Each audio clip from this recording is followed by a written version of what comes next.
तो हमने last video में क्या पढ़ा था? हमने लास्ट वीडियो में पढ़ा था सेल्फ इंडक्टेंस के बारे में। सेल्फ इंडक्टेंस क्या होता है, इंडक्टेंस क्या होता है, और हमारा चैप्टर कौन सा चल रहा है आपको अच्छे से पता है। हम क्लास 12 फिजिक्स पढ़ रहे हैं, तो हमारा चैप्टर का नाम क्या है? Electromagnetic induction.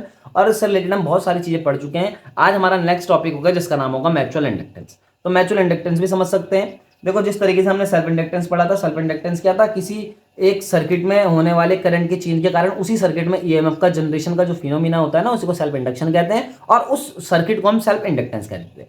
इसी तरीके से म्यूचुअल इंडक्टेंस भी एक सर्किट ही होगा। तो mutual inductance is the property of electromagnetic circuit, लिख सकते हो, है ना। इज द क्या लिखा? Mutual inductance is the electromagnetic property of the system of two coils, यानी कि ये टू कॉइल के सिस्टम की एक प्रॉपर्टी है ना। या फिर जो सर्किट होता है ना, उसी को हम इंडक्टेंस कहते हैं। आपको इस चीज को बहुत ध्यान रखना है कि इंडक्टेंस होता है वो क्या होता है? सर्किट की बात करते हैं। तो mutual induction is the electromagnetic property of system of two coils where a change in the current of one coil induces a EMF in the other coil. देखो, वोल्टेज ना लिख के आप यहाँ पे ईएमएफ लिखेंगे तो ज्यादा बेटर रहेगा आपके लिए, ठीक है ना। तो EMF in the other coil. तो देखो, जब ये क्या है, देखो म्यूचुअल इंडक्टेंस में क्या होता है? जैसे सेल्फ इंडक्टेंस में क्या था कि एक सर्किट में होने वाली जो करंट थी, एक सर्किट में फ्लो होने वाली जो करंट थी, उसी के कारण उस सर्किट में एक ईएमएफ जनरेट हुई, और उसी कारण से उसी सर्किट में एक करंट भी जनरेट हुई, जिसको हमने सेल्फ इंडक्टेंस कहा, जो भी आप समझो। इसी तरीके से म्यूचुअल इंडक्शन जो है, म्यूचुअल इंडक्शन या म्यूचुअल इंडक्टेंस में क्या होता है? देखो, इसमें एक सर्किट में अगर हम करंट फ्लो कराए ना, तो उसके पास रखे दूसरे सर्किट में ईएमएफ जनरेट हो जाती है। इस फिनोमिना को हम बोलते हैं म्यूचुअल इंडक्टेंस या म्यूचुअल इंडक्टेंस। देखो, फिनोमिना जो होगा इंडक्शन होगा, और जो सर्किट होगा वो क्या होगा? वो इंडक्टेंस होगा। तो बार बार बोल रहा हूं, इसको अच्छे समझ लो कि इंडक्शन फिनोमिना है, इंडक्टेंस सर्किट। तो हमारे पास दो सर्किट दिए होंगे, एक सर्किट में हम करंट को फ्लो करवाएंगे, और उसके पास रखी जो हमारे पास दूसरी सर्किट होगी, उसमें अपने आप ईएमएफ जनरेट हो जाएगा, और अगर वो सर्किट क्लोज होगी, उसमें करंट भी फ्लो होने लग जाएगा। तो इसी प्रॉपर्टी को हम म्यूचुअल इंडक्टेंस कहते हैं, म्यूचुअल इंडक्शन कहते हैं ना। प्रॉपर्टी, फिनोमिना, फिनोमिना क्या है? फिनोमिना इंडक्शन है, और सर्किट क्या है? वो इंडक्टेंस है। इस चीज को आपको ध्यान रखना है। तो देखो, इट इज द, अब दोबारा से, अब म्यूचुअल इंडक्शन जैसे म्यूचुअल इंडक्टेंस हुआ ना, म्यूचुअल इंडक्टेंस में क्या था? Property of a system of two coils. मतलब सीधा सी बात समझ लो, जो सर्किट है ना, जो ये दो कॉइल का सर्किट है ना, इसको म्यूचुअल इंडक्टेंस कहेंगे। और फिनोमिना क्या होगा म्यूचुअल इंडक्शन का? It is the phenomena of inducing EMF in a coil. किसी कॉइल में ईएमएफ इंड्यूस होने का phenomena when another coil is placed near it in which variable current is flowing. ठीक होगी बात। हमने क्या करा? बोला ये जो हमने दो यहाँ पे सर्किट लिया, देखो एक सर्किट लिया है, एक सर्किट लिया है। इस सर्किट में तो आई करंट फ्लो हो रही, मेन करंट, इस सर्किट में जो भी करंट फ्लो हो रही, इसमें मेन करंट फ्लो हो रही, क्योंकि हमें बैटरी जोड़ी हुई है। तो इस सर्किट में होने वाली करंट के चेंज के कारण ना, इस C2 कॉइल में क्या होगा? एक ईएमएफ जनरेट हो जाएगा, और इसमें ईएमएफ जनरेट होने का जो फिनोमिना है ना, देखो पास रखिए कॉइल, तो इस कॉइल में जो ईएमएफ जनरेट होने का फिनोमिना, उसको म्यूचुअल इंडक्शन कहेंगे, क्योंकि उस सर्किट में तो जनरेट हो नहीं रहा है, उसके पास रखे दूसरे सर्किट में जनरेट हो। ठीक है। अब आप बोलोगे कि सर यहाँ पे क्यों नहीं हुआ सेल्फ इंडक्शन का फिनोमिना? तो यहाँ पे भी सेल्फ इंडक्शन का फिनोमिना होगा, लेकिन यहाँ पे हम म्यूचुअल इंडक्शन पढ़ रहे हैं, तो सेल्फ इंडक्शन को हमने यहाँ पे ध्यान नहीं दिया, उसको थोड़ा हमने स्किप करके चले। इस चीज का ध्यान रखना है, ठीक है ना। हमें म्यूचुअल इंडक्शन पढ़ रहे हैं, तो म्यूचुअल इंडक्शन पढ़ने के लिए सेल्फ इंडक्शन तो आप पढ़ चुके हैं, तो उसको थोड़ा सा यहाँ पे हटा के चलेंगे। देखो, इसके अंदर भी ना, जो ये हमारे पास सर्किट है C1 कॉइल, इसके अंदर सेल्फ इंडक्शन भी यहाँ पे हो रहा है, और साथ साथ में उसके पास रखी दूसरी कॉइल जो है, उसमें म्यूचुअल इंडक्शन देखने को मिल रहा है। अब इंडक्शन क्यों होता है? मैंने आपको पहले बताया, इंडक्शन मतलब इलेक्ट्रोमैग्नेटिक इंडक्शन, और इलेक्ट्रोमैग्नेटिक इंडक्शन के दो टाइप हो गए, self induction, mutual induction. Induction क्यों होता है? जब किसी इसमें इंडक्शन हो रहा है, इसमें ईएमएफ जनरेट हो रहा है, C2 कॉइल में ईएमएफ जनरेशन की बात कर रहा हूं मैं यहाँ पे। मैं बोल रहा हूँ कि C2 कॉइल में क्या हो रहा है? ईएमएफ जनरेट हो रहा है, किसके कारण हो रहा है? इस C1 कॉइल में फ्लो होने वाली करंट के चेंज के कारण। तो ईएमएफ तो जनरेट इसमें हो रहा है, सीधी सी बात है, ईएमएफ जनरेट इसमें हो रहा है, तो ये क्या हो गया भाई? ये यहाँ पे म्यूचुअल इंडक्शन का फिनोमिना हो गया, क्योंकि उसके पास रखी दूसरी कॉइल में जनरेट हुआ, उस कॉइल में तो नहीं हुआ। ठीक है ना। इस चीज का आपको यहाँ पे ध्यान रखना है, बहुत इंपॉर्टेंट क्या है आपके लिए, म्यूचुअल इंडक्शन का टॉपिक रहने वाला है। तो मैंने बोला, it is the phenomena of inducing EMF in a coil when another coil is placed near it in which variable current is flowing. तो consider two coil C1 and C2 having number of turns N1 and N2 respectively. मान लो हमारे पास दो coil है C1 and C2, C1 में N1 number of turns है, C2 में क्या है? N2 नंबर ऑफ टर्न्स आपके पास यहाँ पे है। अब जो C1 कॉइल है ना, इसमें हम क्या कर रहे हैं? I1 करंट को फ्लो करवा रहे हैं। तो I1 करंट इसमें देखो, यहाँ पे मैंने अभी एरो का साइन रखा ऊपर की तरफ को, इंक्रीज हो रही है I1 करंट। अब I1 करंट इंक्रीज होगी, तो इस C2 से जाने वाला मैग्नेटिक फ्लक्स भी क्या हो जाएगा? बढ़ जाएगा। अब देखो, सीधी सी बात है, मैंने आपको पहले समझाया कि इंडक्शन का फिनोमिना तभी होता है किसी सर्किट में, जैसे यहाँ पे C2 में इंडक्शन का फिनोमिना हो रहा है, इसमें इंडक्शन का फिनोमिना तभी होगा जब इस सर्किट से होकर जाने वाले मैग्नेटिक फ्लक्स में चेंज होगा। तो इस करंट में होने वाले चेंज के कारण, जो इस पहले वाली कॉइल है, इसमें जो करंट फ्लो हो रहा है, इसमें इस करंट में होने वाले चेंज के कारण ना, इस C2 से होने वाले मैग्नेटिक फ्लक्स में भी चेंज होगा, क्योंकि करंट चेंज होगी तो मैग्नेटिक फील्ड चेंज होगा, मैग्नेटिक फील्ड चेंज होगा तो क्या होगा? मैग्नेटिक फ्लक्स भी चेंज होगा। और वो केवल C2 से जाने वाला मैग्नेटिक फ्लक्स भी चेंज नहीं होगा, वो C1 से जाने वाला मैग्नेटिक फ्लक्स भी चेंज होगा, क्योंकि यहाँ पे I वेरिएबल है, सीधी सी बात। तो इसमें ईएमएफ जनरेट हुई ना, तो ईएमएफ जनरेट हुई C2 कॉयल में, इसको हमने म्यूचुअल इंडक्शन भी कह दिया। और दूसरी बात क्या बोला मैंने कि इसमें जो करंट जनरेट हुई, इंड्यूस हुई, उसका कारण क्या है, मैग्नेटिक फ्लक्स में होने वाला चेंज। और मैग्नेटिक फ्लक्स में चेंज कहां से हो रहा है, इस जो हमारे पास C1 कॉयल है इसमें जो मेन करंट वैरी उसमें होने वाले चेंज के कारण। तो ये सारी चीजें आपको अच्छे से समझनी है जो मैंने यहाँ पे बताई। तो कंसीडर कर लिया हमने 2 कॉयल C1 एंड C2 जिसमें N1 and N2 number of turns हैं। Suppose I1 current is flowing in C1, मान लो I1 है पे कैपिटल से दिखाएगा ना, आप भी कैपिटल से लिखा लो। तो मान लो कि I1 करंट क्या कहते हैं C1 कॉयल में जनरेट हो रही है, फ्लो हो रही है ना, क्योंकि उसमें बैटरी लगा रखी है।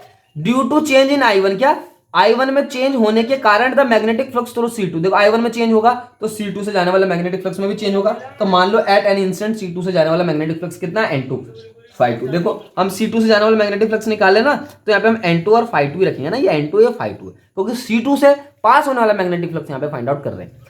मैग्नेटिक फ्लक्स क्या है उसका भी मैं एक वीडियो अच्छे से बता चुका हूं। सबसे पहले इस चैप्टर में मैंने मैग्नेटिक फ्लक्स ही बताया था कि मैग्नेटिक फ्लक्स क्या होता है, मैग्नेटिक फ्लक्स को कैसे समझेंगे आप। Number of magnetic field line passing through any surface is generally called the magnetic flux. तो मैग्नेटिक फ्लक्स का वीडियो देखना आपके लिए बहुत जरूरी है अगर आपको इलेक्ट्रोमैग्नेटिक इंडक्शन वाला चैप्टर को समझना है। और इसके आगे वाला चैप्टर भी जो अल्टरनेटिंग करंट है ना, उसमें भी कुछ टॉपिक ऐसे आएंगे आपके पास कि उसमें आपको मैग्नेटिक फ्लक्स के बारे में जानना बहुत जरूरी होगा। तो सबसे पहले तो मैं आपको यही सजेस्ट करूंगा कि इलेक्ट्रोमैग्नेटिक इंडक्शन का चैप्टर पढ़ने से पहले आपको मैग्नेटिक फ्लक्स के बारे में बहुत जरूरी जानना बहुत जरूरी है। उसकी मैंने एक स्पेशल अलग से वीडियो बनाई है, आप इस चैप्टर के इंट्रो में सबसे फर्स्ट वीडियो इस चैप्टर में वही आई है।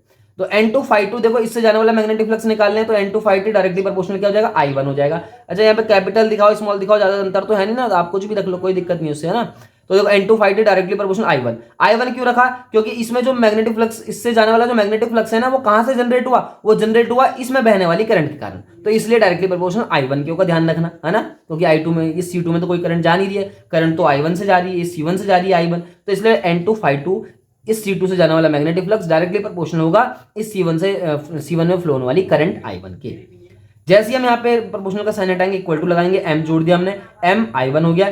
M जो है यहाँ पे कोएफिशिएंट हो गया म्यूचुअल इंडक्शन का, जैसे हमने वहां पे सेल्फ इंडक्शन का क्या सीखा था, कोएफिशिएंट सीखा था। ठीक होगी बात। SI यूनिट इसका भी हेनरी होता है, इसका डायमेंशन भी सेम उसी तरीके से होता है। मैंने आपको बोला आप MKS यूनिट कैलकुलेट करना सीखो, डायमेंशन कैलकुलेट करना है आपको सीखना बहुत जरूरी है। ठीक हो गई बात। अब हम आगे चलते हैं। अब मैं देखो थोड़ी सी और बात यहाँ पे हम थोड़ी सी चीज और छूट गई। देखो यहाँ पे देखो ये करंट इंक्रीज हो रही है, मैंने साइन लगा था इंक्रीज का। जैसे ये करंट इंक्रीज होगी ना, तो जो C2 में फ्लो वाली करंट होगी ना, वो C1 में फ्लो वाली करंट के अपोजिट डायरेक्शन हो जाएगी। और जैसे ये करंट क्या होगी, डिक्रीज होगी तो यहाँ पे आपको दूसरा फिगर बना सकते हैं। डिक्रीज होगी, देखो करंट तो ऊपर को ही जाएगी, लेकिन हम इस एरो को नीचे को लगाएंगे, मतलब करंट डिक्रीज होगी तो जो आपके C2 में फ्लो होने वाली करंट है ना, जो इंड्यूस करंट है, वो C1 में बहने वाली करंट के साथ साथ डायरेक्शन में हो जाएगी, जैसे हमने सेल्फ इंडक्शन वाले किस में देखा, फिगर में देखा था। ठीक उसी तरीके से म्यूचुअल इंडक्शन में भी होगा। ठीक है, सेल्फ इंडक्शन और म्यूचुअल इंडक्शन में सिर्फ इतना ही अंतर है कि सेल्फ इंडक्शन एक ही कॉइल में होती है और म्यूचुअल इंडक्शन के लिए 2 कॉइल की हमें जरूरत होती है। तो अब हम म्यूचुअल इंडक्शन से रिलेटेड एक इंपॉर्टेंट डेरिवेशन पढ़ते हैं। ये डेरिवेशन आपके लिए बहुत इंपॉर्टेंट रहेगी, ये डेरिवेशन पेपर में बहुत आती है, बार बार आती है। तो इस डेरिवेशन को आपको ध्यान से क्या करना है, बार बार इसकी प्रैक्टिस करनी है, तभी आपको क्या होगी, ये याद होगी।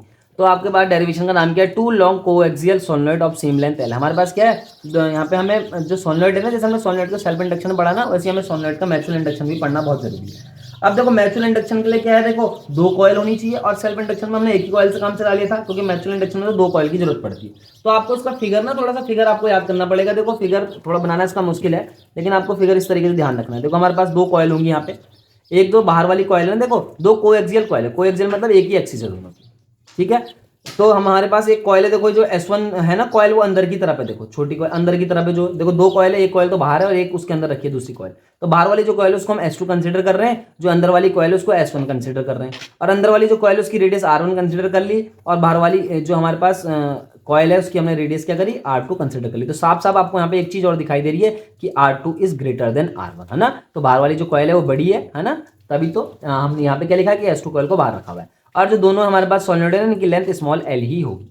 तो ठीक होगी बात। अब हम क्या करेंगे, देखो पहले तो हम सबसे पहले कंसीडर करेंगे कि S2 में करंट फ्लो हो रही है, और S2 में करंट फ्लो होने के कारण S1 में क्या होगा, म्यूचुअल इंडक्शन का फॉर्मूला होगा।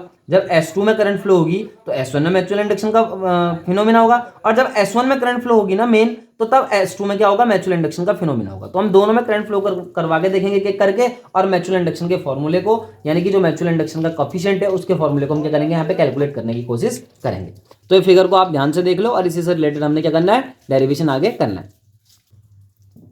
तो हम स्टार्ट करते हैं इसको। Consider two long coaxial solenoid of length L. देखो दोनों सोलेनॉइड जो थी मैंने आपको फिगर दिखाया, दोनों की लेंथ क्या है, स्मॉल एल है। फॉर S1 देखो जो हमारे पास अंदर वाली सोलेनॉइड है ना, देखो एक के अंदर एक सोलेनॉइड रखी हुई है, तो अंदर वाली सोलेनॉइड है उसकी रेडियस R1 मान लो, उसमें number of turns per unit length N1 मान लो, स्मॉल L1, और टोटल नंबर ऑफ टर्न्स उसमें कैपिटल N1 मान लो। और H2 के लेना जो है ना वो आउटसाइड है, बाहर की तरफ वाली कॉइल है, उसमें रेडियस R2 कंसिडर कर लो उसकी। और एक चीज मैंने आपको क्लियरली बता दी कि R2 is very greater than R1, है ना, ये चीज तो मैं आपको क्लियर कर चुका हूँ। और number of turns per unit length in S2 is N2 and number of turns, total number of turns क्या हो जाएंगे, N2 निकल के, कैपिटल N2 निकल के आ जाएंगे। When I2 current is setup through S2, जब I2 करंट क्या हो रही है S2 से, मान लो सबसे पहले मैंने क्या बोला, दो केस देखने, देखो पहले केस में तो S2 में मेन करंट फ्लो होगी और S1 में म्यूचुअल इंडक्शन का फिनोमेना देखा जाएगा।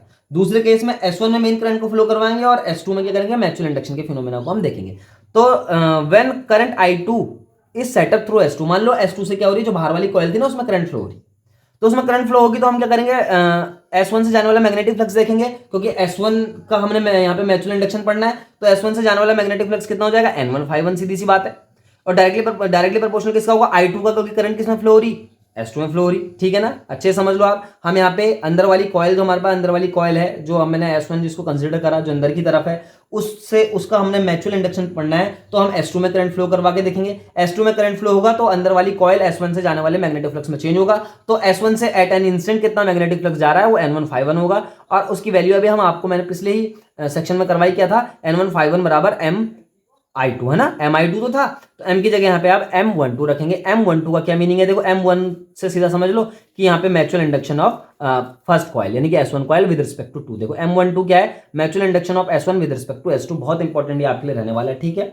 इस तरीके से आप क्या करेंगे, देखो N1 बराबर क्या होगा, देखो N1 तो N1 रहने दो, और φ1 की जगह अब φ1 की यहाँ पे बात आ गई। देखो φ1 कैसे निकलेगा, देखो φ1 मतलब उस जो हमारे पास S1 कॉइल है ना उससे जाने वाला मैग्नेटिक फ्लक्स, तो φ1 बराबर कैसे निकलेगा, देखो B2 इंटू A1 लिखा है मैंने φ1 की जगह। B2 क्या है भाई, वो जो S2 कॉइल थी, देखो करंट तो किसमें फ्लो हो रही है, अभी तो करंट फ्लो हो रही है S2 कॉइल में, तो जनरेट कौन करेगा मैग्नेटिक फील्ड को, S2 कॉइल करेगी। देखो जिस कॉइल में करंट फ्लो होगी जनरेट तो वही करेगा ना मैग्नेटिक फील्ड को, तो जहां करंट फ्लो होती है वही मैग्नेटिक फील्ड जनरेट होता है। तो S2 कॉइल में करंट फ्लो हो रही है तो उसी के कारण मैग्नेटिक फील्ड जनरेट होगा, इसलिए यहाँ पे B2 को हमने यहाँ पे लिया है। इस चीज को आप इंपॉर्टेंट ध्यान रखना कि B2 यहाँ से क्यों आया, B2 यहाँ पे इसलिए आया क्योंकि जो मेन करंट है ना वो S2 में फ्लो हो रही, इसलिए वही मैग्नेटिक फील्ड को जनरेट करेगा, इसलिए B2 आ जाएगा। A1 इसलिए लिया है क्योंकि A1 जो है हमारे पास S1 सरफेस है, S1 सरफेस से जाने वाला मैग्नेटिक फ्लक्स देखना है, इसलिए A1 का एरिया यहाँ पे आपको लेना पड़ेगा। B2 क्यों लिया मैंने अच्छे समझा दिया, क्योंकि S2 में करंट फ्लो हो रही है I2, है ना, तो जनरेट जो करेगा मैग्नेटिक फील्ड को वो S2 ही करेगा, क्योंकि S2 में करंट फ्लो हो रही है। दूसरी चीज मैंने क्या बोला, A1 इसलिए लिया क्योंकि हमारे पास जो है मैग्नेटिक फ्लक्स देखना है हमें A1 यानी कि S1 से जाने वाले सरफेस का, इसलिए N1 φ1 की जगह आ गया, N1 की जगह N1, φ1 की जगह B2, A1, इस चीज को आपको ध्यान रखना है। अब B2 जो है वो किस तरीके से निकल के आएगा, बच्चे जानते हैं, म्यू नॉट NI होता है ना, फॉर्मूला म्यू नॉट NI होता है सोलेनॉइड के अंदर मैग्नेटिक फील्ड, अभी हमने पिछले सेक्शन में पढ़ा B बराबर म्यू नॉट NI क्या होता है, मैग्नेटिक फील्ड होता है सोलेनॉइड के अंदर। तो ये B2 है यानी कि सेकंड वाली जो कॉइल है, बाहर वाली जो कॉइल है उसका मैग्नेटिक फील्ड है, तो म्यू N2 I2 हो जाएगा अच्छे से, ठीक है। A1 की जगह आप पाई R1 स्क्वायर यहाँ पे पुट कर देंगे। फ्रॉम 1 and 2 जब आप इस 1 और 2 को कंपेयर करेंगे ना तो आपके पास M12 की वैल्यू आराम से निकल के आ जाएगी। इतना तो आप जानते ही है ना कि इतनी अलजेब्रा तो आपको आती है, फिजिक्स से आपकी इतना तो आप 12th में फिजिक्स पढ़ रहे हो, तो इतनी अलजेब्रा मैं समझता हूँ कि आपको आती होगी। तो इसी तरीके से आप इन दोनों को कंपेयर जब आप करेंगे तो M12 बराबर म्यू नॉट N1 N2 पाई R1 स्क्वायर L निकल के आ जाएगा। बहुत इंपॉर्टेंट आपके लिए फॉर्मूला है ये। M12 क्या है मैं आपको पहले समझा चुका हूँ, mutual induction of S1 with respect to S2, ठीक होगी बात। अब इसका अपोजिट केस ले लेते हैं। अपोजिट केस में क्या होगा, देखो S1 में करंट फ्लो करवाते हैं, मतलब जो अंदर वाली कॉइल थी ना, जो मैंने अंदर वाली कॉइल दिखाई आपको, उसमें करंट फ्लो करवाएंगे। जब उसमें करंट फ्लो करवाएंगे तो हम क्या करेंगे भाई, इसी तरीके से यहाँ पे ये डेरिवेशन करेंगे, बस वहां पे थोड़ा सा एक चेंज आएगा। देखो इस वाला जब हम ये वाला टर्म करेंगे ना, इसके लिए जब हम सेकंड वाले केस के लिए ये वाला टर्म लिखेंगे, वहां पे हम लिखेंगे पहले तो N2 क्यों लिखेंगे, क्योंकि अब S1 में करंट फ्लो हो रही, और S1 में करंट फ्लो होने के कारण S1 से जाने वाला मैग्नेटिक, देखो किसमें फ्लो हो रही करंट, S1 में, और S1 में करंट फ्लो हो रही है, तो S1 में करंट फ्लो होने के कारण S2 से जाने वाला मैग्नेटिक फ्लक्स अब देखना पड़ेगा, क्योंकि S2 का यहाँ पे आपको क्या करना है, यहाँ पे म्यूचुअल इंडक्शन चेक करना, सीधी सी बात है। तो S2 का म्यूचुअल इंडक्शन चेक करना है तो S2 से जाने वाला मैग्नेटिक फ्लक्स, N2 और किसके डायरेक्टली प्रोपोर्शनल होगा बच्चे जानते हैं, जो हमारे पास करंट जोन सी फ्लो रही है यहाँ पे कौन सी I1 S1 में फ्लो वाली करंट के डायरेक्टली प्रोपोर्शनल। जैसे आप एक प्रोपोर्शनल साइन को हटाएंगे ना, यहाँ पे M1 M21 जोड़ देंगे, जैसे यहाँ पे M12 जोड़ा ना, ऐसे आप यहाँ पे M21 जोड़ेंगे। और ये वाले टर्म को आप किस तरीके से लिखेंगे, देखो इस टर्म वाले टर्म को मैं बता देता हूँ, N2 इक्वल टू जो आ जाएगा वो N2 तो N2 आएगा। फाइव टू की जगह आप क्या रखेंगे, देखो फाइव टू की जगह आप सबसे पहले तो B1 रखेंगे, तो जैसे यहाँ पे B2 A1 आया ना, B1 आएगा एक तो, और लेकिन आएगा A1 ही, इतना ही आपको ध्यान रखना। A1 इसलिए आएगा ना क्योंकि अंदर जो कॉयल है ना, अंदर कॉयल जितना मैग्नेटिक फील्ड जनरेट करेगी ना, मैग्नेटिक फ्लक्स जितना बनाएगी अंदर वाली कॉयल, उतना सारा मैग्नेटिक फ्लक्स बाहर वाली से जाएगा ही जाएगा। लेकिन बाहर वाली जो मैग्नेटिक फ्लक्स बना रही है, मैग्नेटिक फील्ड बना रही है, उतना जरूरी नहीं है कि सारा मैग्नेटिक फील्ड अंदर वाली से जाए, इसलिए यहाँ पे A1 आएगा। इस चीज को आप ध्यान रखना है, यहाँ पे भी A1 रहेगा, यहाँ पे भी A1 रहेगा, इतना ही आपको ध्यान रखना है बस। जैसे वहाँ पे B2 A1 था, यहाँ पे बिल्कुल ऐसा नहीं होगा, यहाँ पे B1 A1 ही देखने को आपको मिलेगा। बहुत इंपॉर्टेंट आपके लिए रहने वाला है। इसी तरीके से M21 आप कैलकुलेट कर देंगे, जिस तरीके से यहाँ पे क्या करा, M12 कैलकुलेट करा, M21 बराबर म्यू नॉट N1 N2 पाई R1 स्क्वायर L। देखो सेम फॉर्मूला आपके लिए निकल के आएगा, जैसे M12 है वैसे M2 होगा। M12 क्या है, the mutual induction of first with respect to 2। M21 क्या है, mutual induction of second with respect to 1। सीधी सी बात है, और ये दोनों बराबर होते हैं और इक्वल टू, इसको M के बराबर से हम बोल सकते हैं। तो दोनों जो आपके पास जो सोलेनॉइड थी, जो एक के अंदर एक रखी हमने, कोएक्सियल जो सोलेनॉइड है जिनकी सेम लेंथ है, उनका म्यूचुअल इंडक्शन का फॉर्मूला कुछ इस तरीके से आपके लिए निकल के आता है। मैंने बता दिया आपको, ये डेरिवेशन आपके लिए बहुत इंपॉर्टेंट है, आपको इसको ध्यान रखना पड़ेगा, बार बार रिवाइज करना पड़ेगा, तभी आपको डेरिवेशन समझ में आएगा। एक बार आप इसको क्या करें, बुक से एक बार अगर आप खुद से पढ़ लेना, तो आपको इसकी अंडरस्टैंडिंग और भी बेटर आपकी हो जाएगी।